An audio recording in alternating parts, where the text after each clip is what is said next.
Devin knelt on the cracked asphalt of what had once been a highway off-ramp. The wind howled through the crumbling overpass, whipping gritty dust at his face. He squinted, searching for movement in the swirling haze. He remembered nearly every step it had taken just to get here, all the scavenging and bartering for scraps along the way. This was the highway that led to the new city. It appeared more as a mythic fortress than a place people could live, neon beacons and glistening towers looming beyond the horizon. His breath caught in his throat. It felt unreal finally to see it. Faint lights shimmered from behind those high walls. Legends claimed that only the genetically enhanced those with artificially altered DNA could pass through that city's gates. People like Devin, born without modifications, had always lived on the outside in the wastelands. They survived on meager resources and the hope that maybe, somehow, the rumors about the city were just rumors, and it was possible to cross over without enhancements. Yet deep down, he suspected the stories were true. The sun's last rays tinted the sky with a dim red-purple haze, reminding Devin of the universal decay that had set in decades ago. When the climate turned on humanity, extreme weather carved up civilizations, leading scientists to tout a bold solution: genetically designing humans who could withstand toxic air, survive extreme temperatures, and heal quickly from diseases ravaging the population. Unmodified humans, living in battered enclaves, found themselves scrounging for habitat suits and protective gear just to remain alive. Over the years, that gap grew into a gaping chasm. The gens, safely rising within walled utopias, and the naturals, left to wither on the outside. Darkness descended. Devin rose slowly, staggering forward despite the deep aches in his muscles. He wore a worn exosuit that protected him from the tainted air, but had developed a worrying leak in the past few days. Every breath felt heavier than the last, and if he didn't reach shelter soon, he'd slip into the endless fields of skeletons that lined the roads. He turned onto a side street, scanning for a place to rest. Dilapidated buildings, their windows gaping like broken mouths, provided little comfort but had to suffice. He crept into the remains of a convenience store, stacked with collapsed shelves and stale wrappers. Unlighted cooler cases stood along the walls, doors long since smashed out. The place was one of countless relics of before. He noticed a corner relatively free of debris and settled there, propping a piece of plywood in an attempt to keep the wind off him for the night. Sleep came in fits as the wind roared, but eventually, near dawn, the storm passed. Fragmented sunlight reached through the cracked windows. He rubbed his aching legs and prepared to move on. Beneath a sheet of twisted metal, Devin found a dusty can of some ancient stew. He scratched off the label, shaking it. Packaged rations like this were always a gamble. It might still be good, or it might be spoiled. But with no other option, he carefully opened the can, sniffed, and swallowed a mouthful. It tasted foul, but not fatal. So he forced the rest down. His next push took him along a weed-choked path, leading to a vantage point outside the city's walls. He was spurred on by rumors, whiffs of a renegade movement allowing naturals, skilled or healthy, to slip into the city. The gens needed more labor, or so the story went, especially for the tasks they deemed beneath them. Workers, caretakers, someone had to do the grunt work that wouldn't burden the privileged. Even in a city of genetically tempered superhumans, real infrastructure still needed hands and bodies on the ground. The approach brought him to the outer perimeter, where shimmering monorail lines rose above the earth.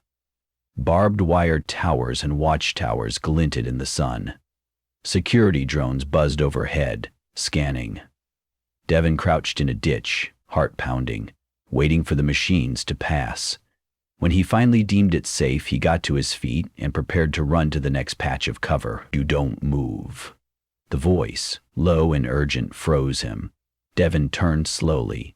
Behind him stood a figure of average height, wearing a tattered hood and a gas mask with star-shaped eye lenses. It was impossible to tell if it was a man or woman. Devin raised his hands, trying to signal that he meant no harm. I'm not looking for a fight," he whispered. "I came here hoping to find a way in." The cloaked stranger huffed. "You and every other natural out here. You think you're going to waltz in through the gates? There was just a trace of bitterness in the modulated voice. Not if you're alone. In that moment, a second figure emerged from the rubble. This one wore armor scraps scavenged from old exosuits, with a large baton slung across his back. The nearly mechanical whir of his breath suggested some internal implant or augmentation. Devon's mind flashed. Was this person a Gen? But then he wondered why a Gen would be out here in the wastes, rather than inside the safety of the city's walls. Devon swallowed, eyes darting between them. Are you with the renegades? They exchanged a glance. The masked one's eyes scrutinized him from within the star-shaped lenses. We're with ourselves. But we don't mind picking up desperate souls if it suits our ends. Now, the question is, are you willing to do what we asked to get in? A spasm of hope and fear flitted across Devon's face, but he nodded. I have nothing left. Lead me or let me die out here. My fate's in your hands. They directed him toward a small hidden encampment concealed by stacked junk metal. 4 makeshift tents circled a burn barrel. 2 pale figures and a child of 8 or 9 warmed themselves around the flames. The child's face was strangely free of scarring from radiation or sun damage, which struck Devon as unusual. He tried not to stare. Your name? Asked the cloaked one. They removed their hood to reveal a woman with severe features. Soot smudged her cheeks, and her short-cropped hair framed bright, alert eyes. Devon exhaled relief. I'm Devon. I'm Mira, she said. My associate is Gable. The rest here are all outcasts, a few gens who couldn't toe the line, and a couple naturals like you. We have a plan, but it's risky. If it succeeds, we'll get inside and maybe even fix things. If it fails, we die. Fix things, he repeated, intrigued.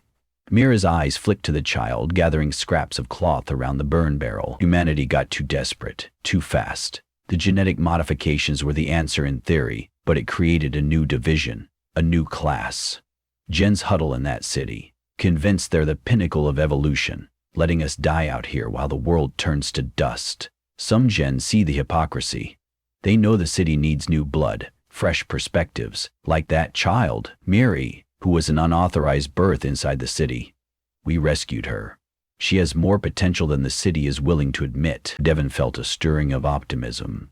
So, you mean to say some gens disagree with the system? Yes, Mira nodded, but they're too small in number to enact sweeping changes. They tried political dialogue, but the city's council shut them down.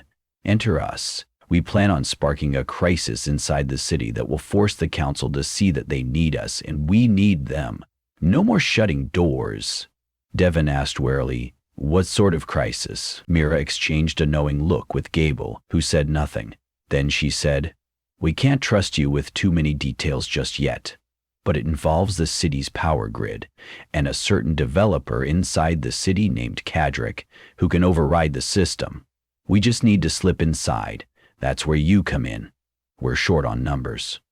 The next morning, Devon found himself following Mira, Gable, and 2 others along an abandoned set of rails that supposedly led into a maintenance tunnel under the city. When they reached a massive drainage gate, Gable produced a pulse cutter from his bag. The small device sparked and sizzled as he traced a careful line around the lock. With a dull clang, the gate swung open. They filed into the tunnel, single file, water dripping from overhead pipes. At intervals, bright lines of data flickered across Gable's visor. He was scanning for motion sensors or security devices. Devon trudged through ankle-deep water, the smell of mildew thick in the stale air. He shivered at the thought of being just feet below the shining streets above him, closer than he had ever been. Several hours in, they reached a locked hatch that presumably led to an underground utility corridor. Gable attempted to bypass it, but the hatch refused to budge. Miri, the young child, stepped forward. Devon watched, puzzled. What's she going to do? He whispered to Mira. Mira held a finger to her lips, letting Miri concentrate. With carefully practiced swipes, the child manipulated the codes Gable had pulled up on his visor's display. Her small hands typed rapidly across the virtual console. Suddenly, the lock's lights turned green, the mechanism yielded, and the hatch hissed open. Devon let out a quiet gasp. Yes, Mira murmured. She's got precisely the genetic enhancements that allow her to work around complex encryption systems. In the city, that's practically standard for certain gens. But children like her, those unauthorized or from lower-tier parents, are controlled, kept from reaching their true potential. They ascended a narrow ladder and found themselves in a deserted corridor, faintly lit by overhead fixtures. It was part of the labyrinth beneath the city's main platforms. Mira smiled at the group. Stay close. Avoid detection at all costs. Step by cautious step, they passed through side tunnels, occasionally dodging security drones that rolled along the polished floors. The city's hum vibrated all around them, as though they had stumbled into the belly of some great beast. They began to see glimpses of the upper city through grated vents. Towering spires and glass-walled walkways soared overhead. A flicker of envy wormed its way through Devon's gut, a longing for the stability, comfort, and future that this place seemed to promise.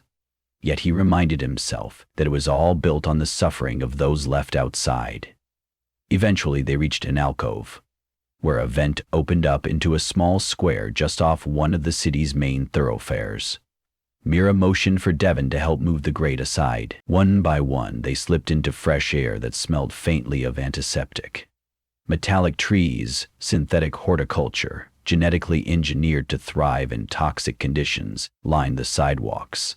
And everywhere were people with unblemished skin and quietly radiant eyes, wearing clothes that looked pristine by Devon's standards.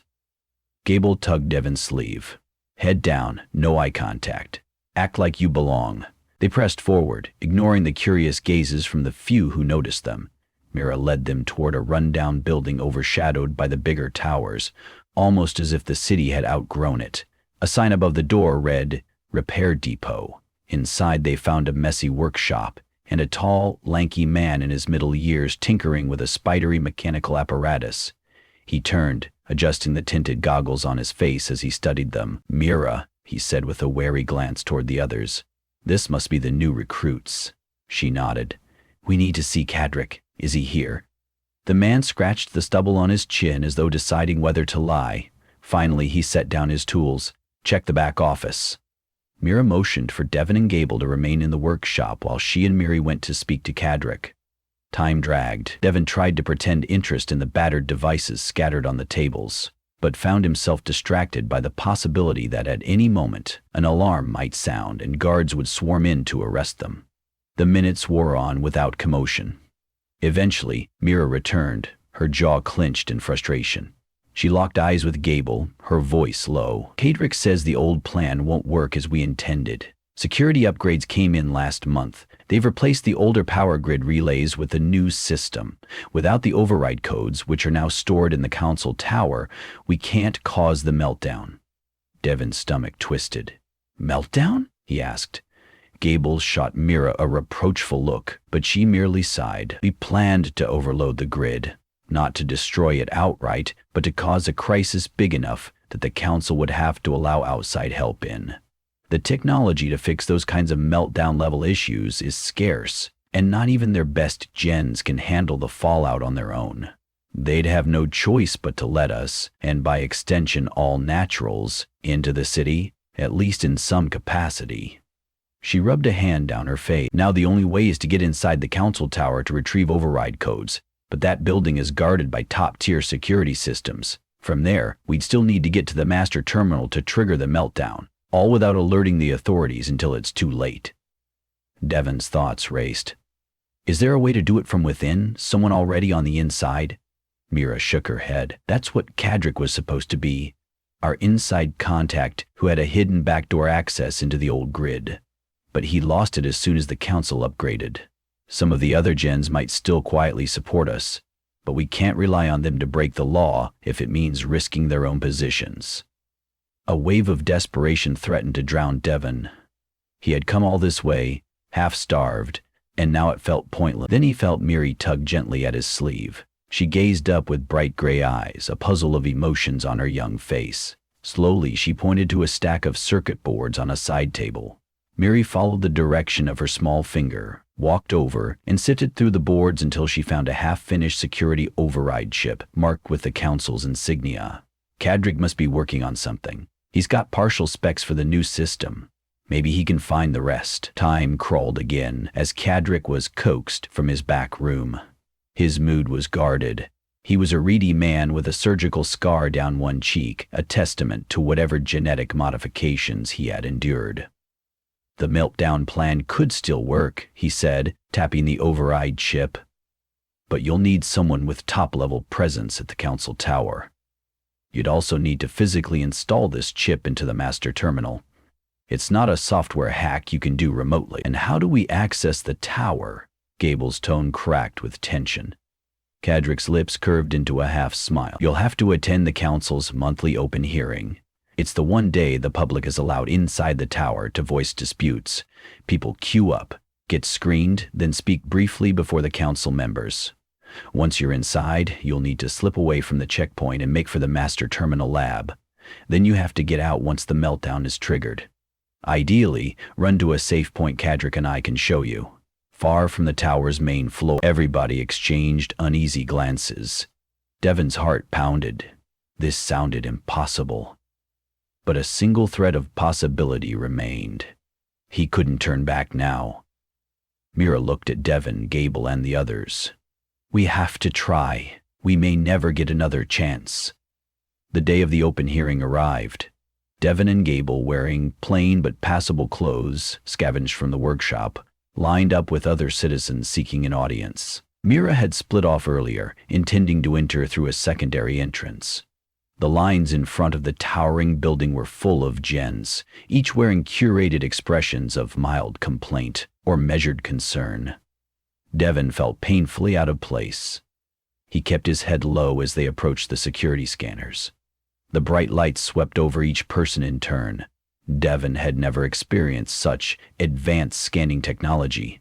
He tensed, half expecting sirens to blare. Only an uncomfortable prickle danced across his skin. He stepped away, relieved nothing had triggered an alarm. Gable passed through a separate line, glancing discreetly in Devon's direction. Inside, the council tower's atrium soared overhead, ringed by balconies. The walls shimmered, embedded with screens depicting old glories, videos of the city's foundation, of gens working side by side with scientists to terraform the uninhabitable land. To the right, roped-off corridors led toward restricted areas. Devon suspected the master terminal was hidden somewhere in the labyrinth beyond. Following the plan, Gable stepped into an unmanned side passage first, quickly signaling Devon to follow. They wove through a series of hallways. The official city maps they had studied matched the layout, at least for the first few turns. Distant footsteps echoed occasionally, but no one seemed to notice them. At last, they found themselves at a nondescript metal door. It bore a "Authorized Personnel Only" plaque. Gable rummaged in his pack and produced the override chip. He handed it to Devon. You'll have to install this. I need to stand guard and lead the chase away if the council's security picks up on us. You're smaller, faster, and you'll have a better chance of reaching the terminal unnoticed. Devon's lungs went tight. He nodded slowly, slid the chip into the pocket of his pants, then took the pulse cutter from Gable. Be careful. He opened the door with a careful slice of the latch. Inside, dim lights revealed rows of server racks, humming with energy, cables coiling along the ceiling. The air had a faint metallic tang. Devon moved quietly, shutting the door behind him. Following Cadric's instructions, he looked for the central panel that regulated the city's power distribution. Time slowed. Every corridor seemed to stretch out in an endless repetition of identical racks. He was about to lose hope when he noticed a small sign reading Master Terminal Section A with an arrow. He followed it. When he finally arrived at the master terminal, his breath caught. Towering banks of computers rose floor to ceiling around a single interface console. Screens displayed real-time energy flow data, priority distribution lines, and backups. He took a moment to steady his trembling hands. From his pocket, he retrieved the override chip. He reached into the central console's circuit board tray. Only then did he spot the sensor array that would detect tampering. He had to disable it first, or the entire plan would be blown before it even began. He scoured his memory for the steps Cadric had drilled into them, carefully pulling a small wire and bridging it to the adjacent node. Sensor's status light flickered then dimmed. Taking a breath, Devon slid the override chip into place, connecting it to the neural hub that would command the meltdown. A low beep emanated from the console, and new lines of data scrolled across the main display. He tapped the screen, initiating the meltdown protocol. Red warning symbols lit up all over the interface. The city's systems automatically began a countdown to implement emergency lockdowns. Devon's chest thumped. He had to get out. He turned to go, but froze at the sight of a woman in a sleek uniform standing in the doorway, stun baton in hand. A city enforcer. "Step away, intruder," she barked. "Hands above your head." For half a second, Devon's mind was blank. Fight or attempt to flee. The meltdown process had already started, but it might be overridden if he were captured before it ended. He had no illusions about outmatching a genetically enhanced enforcer. Yet he had come too far to give up. He sprinted behind a server rack, narrowly dodging a crackling arc from the baton. The enforcer advanced, methodical, determined. "Don't make this worse," she hissed. He tasted panic in the back of his throat, searching for any small chance. He had the pulse cutter. It wouldn't help much against an enforcer's suit or speed, but perhaps a distraction could buy him seconds. Shoving aside a metal tool cart, he rushed around the console, arcing the cutter at the overhead cables in hopes of sparking a short circuit. Sparks flew, and the server racks erupted in a shower of luminescent arc. The enforcer was forced to reel back, shielding her face. Devon seized the moment, racing for the doorway. Aptly, a siren blared, and red emergency lights strobed through the corridors.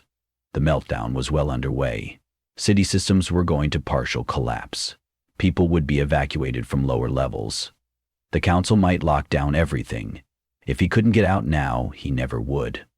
Charging down the hallway, he saw Gable at the intersection, beckoning furiously. "Run! They've deployed drones everywhere!" They pelted around corners, occasionally seen enforcers herding panicked gens away from these restricted sections. Devon's pulse hammered so loudly that he barely registered the voices shouting behind them. Somewhere above, the meltdown alarms echoed through every level. Then, just ahead, they saw Mira waving them on from a side corridor. She had Miri by the hand. "This way," she yelled above the noise. "Cadric said there's a set of old freight tubes leading to the outside." They hurried through the labyrinthine maintenance passages. The sirens dulled into a distant roar. The city's meltdown sequences might be unstoppable at this point, creating a surge that would blow the main power line. Devon could half imagine the rest of the city going dark, the hushed realization sinking into every Gen citizen's mind that their fortress wasn't as infallible as they believed. At last they reached a platform where crates were stacked haphazardly and conveyor belts lay still. The cargo tubes loomed in the gloom. Gable pried an access hatch open and they crawled through. Dim light glowed at the tunnel's far end, accompanied by the roar of swirling wind. Devon soon realized it opened onto a catwalk outside the city walls. They emerged onto a narrow ledge, battered by the gales that circled the city's perimeter. Behind them, the city's spires flickered as massive power fluctuations rippled across the grid. The meltdown was in full swing. Even from here, the group could see bright arcs of electricity playing across the skyline. The city's illusions of perfection collapsed in real time. Collapsing to his knees, Devon sucked in a lungful of air. His entire body was shaking from adrenaline, but also from the realization of what they had done. If it went as planned, the meltdown would be severe enough to spark a genuine crisis, but not so severe as to destroy the city completely. With any luck, the council would have to negotiate and bring in naturals who could offer expertise, or at least cooperation, from outside. They needed each other, no matter how many decades of separation hovered between them. Looking back at the city, Mira pressed her lips into a grim line. "We made our move. Now we have to hope it works. The city leaders will search for those responsible, but they'll guess they have no choice but to open negotiations with someone. Our people can step in, maybe Cadric can lead the discussion, along with other sympathetic djinns." She looked at Devon. "You did what was necessary." He nodded, not sure whether relief or guilt held sway over his thoughts. Was it right to risk the city's stability just to force their hand? The faces of the terrified gents he glimpsed flicked through his mind. Yet the memory of dried bones in the wasteland jarred him. Entire families starved and forgotten. This might be the only way for both sides to see the raw truth, that humanity stood on the brink, and dividing themselves any further could spell doom for them all. Standing, Devon peered into the horizon, where the wasteland stretched out in battered browns and grays. The city's glow flickered uncertainly behind him, and in the midst of that uncertain flicker lay a single, fragile promise, that if enough people came together, the future of humanity might yet be saved from the divisions that cut through them like brutal scars. Together, the small group began a cautious descent to the open ground outside. The next steps were daunting. They'd have to remain hidden from the city's retaliation, while their allies on the inside made contact with the council. Only time would tell if the seeds of unity they'd planted would bloom, or if the meltdown would push the city toward ever more insularity. Miri, small hand tucked into Mira's, walked steadily forward, her gaze drifting between the ragged sky and the shimmering walls. Devon sensed that, in her eyes, two worlds existed at once, neither fully formed without the other. Rain began to fall, an acidic drizzle that sizzled faintly on exposed metal surfaces. They donned their protective gear, stepping gingerly across the broken ground, the cold air thick with the residue of storms that had never quite passed. Each footstep seemed to echo with the fragile hope that one day, maybe soon, those identical storms would rage within the city too. A storm of compassion and understanding that would reduce the old lines of division to rubble. They paused near a ridge of broken concrete to catch their breath. Overhead, the swirling murk parted for a brief second, revealing a patch of dull, washed-out sky. Devon couldn't remember the last time he'd seen even a hint of blue. It vanished quickly behind the gray.